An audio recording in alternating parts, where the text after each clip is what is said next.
This channel does not promote any violent, harmful, or illegal activities. All content provided by this channel is meant for an educational purpose only.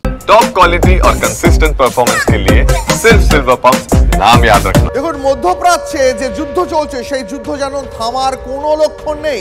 রাতভর সংঘাত চলেছে Israel এবং ইরানের মধ্যে। তেহরানের একটি বিমানবন্দরে ড্রোন হামলা চালানো হয়েছে। ইরানের দুটি F-14 যুদ্ধ বিমান ধ্বংস করে দিয়েছে ইসরায়েলি সেনা। একটি ইরানের বিমান ইসরায়েলের ভূখণ্ডের দিকে ইউএভি উৎক্ষেপণের প্রস্তুতি নিচ্ছিল, এমন একটি লঞ্চ সেলকে শনাক্ত করে আঘাত করে। তেহরানে লাগাতার বোমাবর্ষণ চালিয়ে যাচ্ছে ইসরায়েলি সেনা। ইরানের সরকারি চ্যানেলের স্টুডিওয়ে হামলা ইসরায়েলি সেনার আশ্রয় কেন্দ্র হিসেবে ব্যবহার করা হচ্ছে। ইরানের একাধিক স্কুলকে পাল্টা হামলা চালাচ্ছে ইরানও। এই মুহূর্তে আমাদের সঙ্গে আমাদের সহকর্মী সায়ন্ত রয়েছেন, পাশাপাশি আমার সঙ্গে রয়েছেন স্ট্র্যাটেজিক এক্সপার্ট শুভাশিস ব্যানার্জিও। দুজনের কাছে যাব, তবে শুরুতেই সায়ন্তর কাছে একবার জানতে চাইবো। সায়ন্ত, এই যুদ্ধ পঞ্চম দিনে পা রাখলো, এখনো হামলা পাল্টা হামলা চলছে, বরং আরো তীব্র হচ্ছে। পরিস্থিতি কোন দিকে এগোচ্ছে? দেখো দীপ, এখনো পর্যন্ত ইসরায়েল কিন্তু নিজের যে ব্রহ্মাস্ত্রগুলো সেগুলো ব্যবহার করতে শুরু করেনি। যেগুলো ব্যবহার করছে সেগুলো হচ্ছে ক্রুজ মিসাইল বা ব্যালিস্টিক মিসাইল, যেগুলো হচ্ছে মাঝারি পাল্লার বা অন্যান্য যে তাদেরকে যে শক্তিশালী যে মিসাইলগুলো রয়েছে তার তুলনায় কিছুটা কম শক্তিশালী। সেই অবস্থা দাঁড়িয়ে তেহরানের কিন্তু এখনই এই অবস্থা হয়ে দাঁড়িয়েছে। অন্যদিকে তেহরানের কিন্তু কোনোভাবেই চুপ করে বসে থাকছে না। তারাও কিন্তু ইসরায়েলে বিভিন্ন জনবসতি এলাকা, বিশেষ করে ইসরায়েলে যে পোর্ট বা তেল ভাণ্ডারগুলো রয়েছে, যেগুলোকে বলা হয় ইসরায়েলের অন্যতম মেরুদণ্ড, সেই স্ট্র্যাটেজিক পয়েন্টগুলোতে কিন্তু পাল্টা হামলা চালাচ্ছে বা হামলা চালানোর প্রস্তুতি নিচ্ছে। তবে যেটা দেখা যাচ্ছে, ইসরায়েলের যেহেতু অস্ত্রভাণ্ডার অনেকটাই বেশি, তার সেই কারণেই তেহরানের কিন্তু একাধিক যে স্ট্র্যাটেজিক পয়েন্টগুলো কিন্তু সম্পূর্ণ তছনছ হয়ে গিয়েছে। বিশেষ করে কোথাও একটা সায়ন্ত, এটা কি মনে হচ্ছে যে ইসরায়েলের কাছে যে ডিফেন্স সিস্টেম আছে সেই ডিফেন্স সিস্টেম মজবুত হওয়ার কারণে ইসরায়েলের ক্ষয়ক্ষতির পরিমাণ ইরানের তুলনায় অনেকটা কম? কারণ ইরানের শীর্ষকর্তা থেকে শুরু করে পরমাণু বিজ্ঞানী থেকে শুরু করে অনেক বেশি সাধারণ মানুষের ক্ষয়ক্ষতি হয়েছে, তুলনায় ইসরায়েলের ক্ষয়ক্ষতির সংখ্যাটা একটু কম। একদমই। দেখো, ইসরায়েলের কাছে রয়েছে আয়রন ডোম, আয়রন বিমের মতো যেরকম এয়ার ডিফেন্স সিস্টেম, তেমনই রয়েছে মার্কিন যুক্তরাষ্ট্রের দেওয়া থার্ড, অর্থাৎ এয়ার ডিফেন্স সিস্টেম যেমন শক্তিশালী, তেমনই রয়েছে ইসরায়েল প্যালেস্তাইনের সঙ্গে যুদ্ধ করতে করতে নিজেদের বাংকার তৈরি করেছে, শেল্টার তৈরি করেছে, যে কারণে যুদ্ধ শুরু হবার পর্বেই সমস্ত সাধারণ বাসিন্দাদের কিন্তু সেই বাংকারের ভেতরে ঢুকিয়ে দিয়েছে। একই সঙ্গে ইসরায়েলের যে কৌশল, জিপিএস ম্যাপিং, এমনকি তাদের যে মোসাদ, যে গুপ্তচর বাহিনী, প্রত্যেকটি কিন্তু অত্যন্ত সুকৌশলে কাজ করছে। একেবারে শাহিদ, আমাদের সঙ্গে থাকো, আমি আসবো তোমার কাছে। তবে এই মুহূর্তে আরো একটা খবরে নজর রাখতে হচ্ছে। ইসরায়েলের রাজধানীতে বড়সড় প্রত্যাঘাত চালালো ইরান। তেল আভিভে আছড়ে পড়লো ইরানের ঝাঁক মিসাইল। দেখাবো সেই ছবিটা। একের পর এক বিস্ফোরণে কেঁপে উঠলো তেল আভিভ। দেখুন আরো একবার, তেহরানের ব্যালিস্টিক মিসাইল রুখতে ব্যর্থ ইসরায়েলের আয়রন ডোম। ইসরায়েলের রাজধানী জুড়ে ব্যাপক ক্ষয়ক্ষতি। দেখুন একেবারে রাতের আকাশে তেল আভিভের ওপরে ইরানের মিসাইল হামলা। ছবিটা দেখুন একবার, এই ছবি দেখুন একবার, ছবিটা ভালো করে আরো একবার। একেবারে তেহরানের তরফ থেকে ব্যালিস্টিক মিসাইল ছোড়া হয়েছে তেল আভিভকে লক্ষ্য করে। রাতের অন্ধকারে একের পর এক মিসাইল, কার্যত যেন মনে হচ্ছে আকাশে ধূমকেতুর মতন একটা দৃশ্য। দেখতে পাচ্ছেন সেই ছবি। স্ট্র্যাটেজিক এক্সপার্ট শুভাশিস ব্যানার্জি আমাদের সঙ্গে রয়েছেন। শুভাশিস দা, যে ছবি আমরা দেখতে পাচ্ছি, তেহরানের দিক থেকেও কিন্তু প্রত্যাঘাতের কোনো খামতি নেই। তেল আভিভেরও কিন্তু ব্যাপক ক্ষয়ক্ষতি হচ্ছে। বড়সড় প্রত্যাঘাত ইরান চালিয়ে যাচ্ছে। আর কতদিন পারবে? আমার কোথাও গিয়ে একটা মনে হচ্ছে ইসরায়েল কিন্তু অনেকটা ইচ্ছাকৃত অ্যালাউ করছে কিছু ভুল করার জন্য তেহরানকে। কারণ কালকে আমরা একটা জিনিস দেখলাম, সেটা হলো ইসরায়েল কিন্তু টাইম জোনে গোটা যুদ্ধটাকে ভাগ করলো এবং প্রথম যে 2-3 হাফের যে যুদ্ধটা লড়লো, সেই যুদ্ধে ইরান যথেষ্ট রকম ভাবে অ্যাটাক করার জায়গা পেয়েছে। যদিও তারা একটা টাইম ব্লক চুজ করে নিল, যেই টাইম ব্লকে টার্গেট করে করে কিছু ইনস্টলমেন্টস ইসরায়েল গিয়ে অ্যাটাক করলো এবং সেটা ধ্বংস করলো, which includes the media house also. এবার পয়েন্টটা হচ্ছে, এই অ্যালাউ গুলো করার পিছনে কি কোনো এরম কারণ কাজ করছে কিনা সেটা বোঝাটা খুব প্রয়োজনীয়। যে যদি তারা এই অ্যাটাকটা করে, তাহলে ইউএস কোন এস্টাবলিশমেন্টে অ্যাটাকটা যদি ডাইরেক্টলি এসে পড়ে, তাহলে US as a strategic partner, যেটা অলরেডি তারা অ্যানাউন্স করেছে যে কোলাবোরেশনে এসে তারা কোন রকম ইন্টারফারেন্সে ঢুকবে কিনা, পয়েন্ট ওয়ান। আদারওয়াইজ আমার কেন জানি না মনে হচ্ছে ইসরায়েল এই অ্যাটাক গুলোকে অ্যাবজর্ব করছে একটাই কারণে, হয়তো কোনো বড় আর একটা টার্গেট তারা কনফার্ম করে ফেলেছে, যে টার্গেটটাকে আগামী 12 থেকে 16 ঘন্টার মধ্যে তারা নিউট্রালাইজ করবে। অবশ্যই আমাদের সেদিকে নজর থাকবে। সুভাষিস দা আমাদের সঙ্গে থাকুন। আরো একটা আপডেট দর্শকদের জানাই, নতুন করে ইরানের রাজধানীতে বিস্ফোরণ, সবাইকে দ্রুত তেহরান ছাড়তে পরামর্শ দিলেন ট্রাম্প।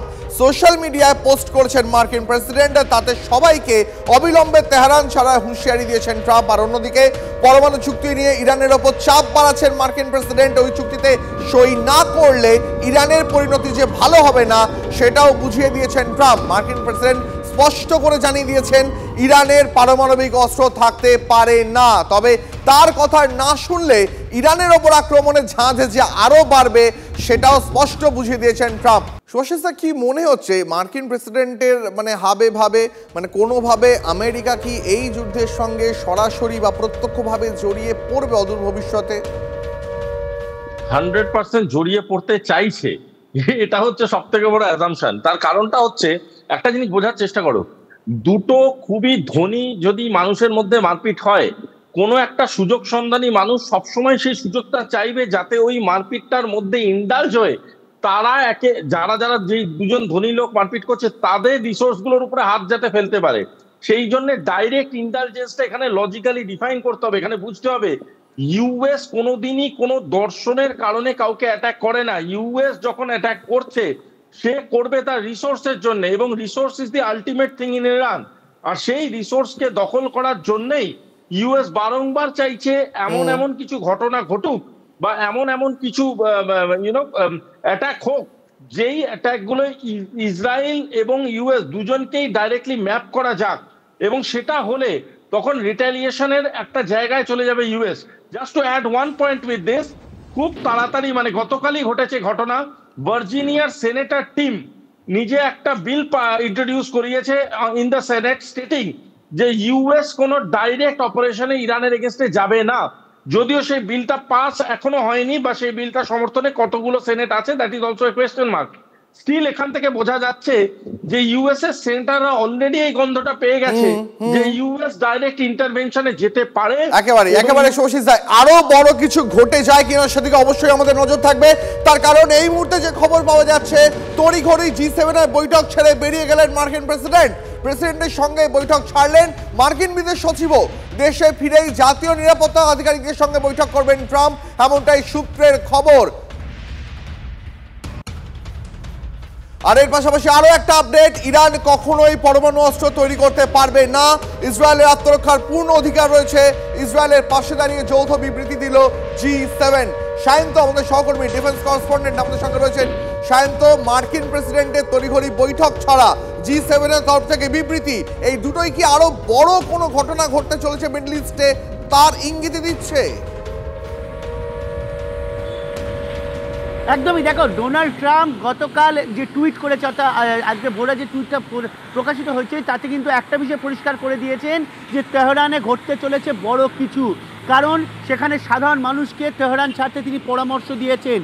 তবে আজকে যেভাবে G7 এর বৈঠক সেরে তিনি বেরিয়ে গেলেন, সঙ্গে মার্কিন বিদেশ প্রতিরক্ষা সচিব তিনিও যেন বেরিয়ে গেলেন, সঙ্গে বিদেশ সচিব ছিলেন, তারা কিন্তু কোনো বড়সড় সিদ্ধান্ত নিতে চলেছেন। তাহলে কোথাও মনে করছেন সমর বিশারদরা যে মার্কিন যুক্তরাষ্ট্র কিন্তু সরাসরি ইনভলভ হতে চলেছে। তবে একটা কথা তোমায় বলে রাখি, এই গোটা ঘটনা কিন্তু বিশ্ব কোথাও না কোথাও দুভাগ হয়ে যাচ্ছে। কারণ সাংহাই যেটা কোঅপারেটিভ হলে তার মধ্যে চীন, রাশিয়া প্রত্যেকে যারা যেরকম ইরান ইসরায়েল যুদ্ধে ইসরায়েলের বিরুদ্ধে গিয়ে ইসরায়েলের আক্রমণকে তারা প্রতিবাদ জানিয়েছেন, তেমনই G7 আবার কিন্তু ইসরায়েলের পাশে দাঁড়িয়ে ইরান যে পরমাণু কোনো বোমা তৈরি করতে পারবে না সেইটা কিন্তু যৌথ বিবৃতিতে বলেছে। একেবারে সায়ন্ত আমাদের সঙ্গে থাকো। G7 এর বৈঠক ছেড়ে তড়িঘড়ি বেরিয়ে গেলেন মার্কিন প্রেসিডেন্টের সঙ্গে বৈঠক ছাড়লেন মার্কিন বিদেশ সচিবও। সুভাষিস দা, মার্কিন প্রেসিডেন্টের এই বডি ল্যাঙ্গুয়েজ, এই কাজ দেখে কি মনে হচ্ছে মিডল ইস্টে আরো বড় সড়ো কিছু ঘটার অপেক্ষা, গোটা দুনিয়ার জন্য যা উদ্বেগের হতে পারে? আগামী 72 আওয়ার্সের মধ্যে US can indulge in this war.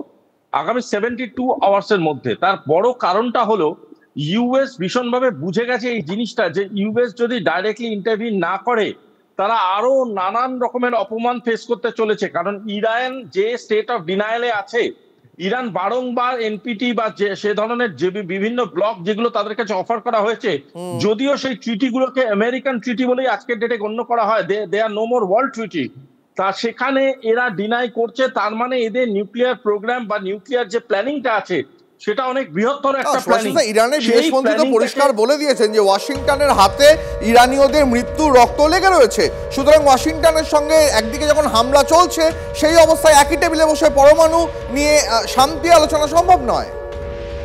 Absolutely, he is technically very correct. এবং সবথেকে বড় কথা, যদি আমি আমার দেশে নিউক্লিয়ার প্র্যাকটিস করি যেমন ভারতবর্ষ করে, তাহলে সেই জায়গায় সবসময় ইউএস পারমিশনসটা কেন mandatory? Point one. Point two হচ্ছে, যদি ইউএস মনে করে যে সবকটা দেশ তাদের কথায় উঠবে বসবে, সেই সময় 1970 দশকে ছিল যখন এনপিটি ড্রাফটেড হয়েছিল বা সল্ট ড্রাফটেড হয়েছিল। আজকে 2024 সাল, 2023 সালেও সল্ট ছেড়ে বেরিয়ে গেছে রাশিয়া। সুতরাং আমরা এমন একটা জায়গায় দাঁড়িয়ে আছি যে জায়গায় independent nuclear practice is not a new term. একেবারে আপনার সঙ্গে এই মুহূর্তে আমরা এই সমস্ত বিষয় নিয়ে আরো আলোচনা চালিয়ে যাব। আচ্ছা, ইসরায়েলের এই মুহূর্তে টার্গেট কি? ইরানের সর্বোচ্চ ধর্মীয় নেতা খামেনেইকে খতম করতে পারলে তবেই সংঘাত থামবে, স্পষ্ট বার্তা নেতানিয়াহুর। আমাদের সঙ্গে সুভাষিস দা রয়েছেন। সুভাষিস দা, নেতানিয়াহু তো পরিষ্কার বলেই দিচ্ছেন যে তার টার্গেট খামেনেই,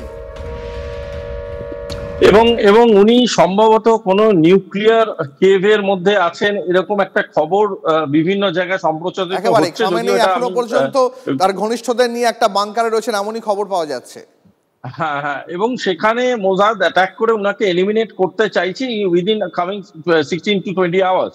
দেখুন, দুটো ইকুয়েশনকে যদি মেলানো হয়, একটা জিনিস স্পষ্ট পরিষ্কার বোঝা যাচ্ছে যে কোথাও একটা গিয়ে যে এই ওয়ার হেড তৈরি করা বা বিভিন্ন রকম ওয়ার প্র্যাকটিস তৈরি করা, এটার ব্যাপারে একটা বার্তা দিতে চাইছে ইসরায়েল। যদিও সেই বার্তাটাকে সাপোর্ট করে বিভিন্ন দেশ বিভিন্ন রকম বিবৃতি দিয়েছে, ইউএস হয়তো পার্টিসিপেটও করতে চাইছে।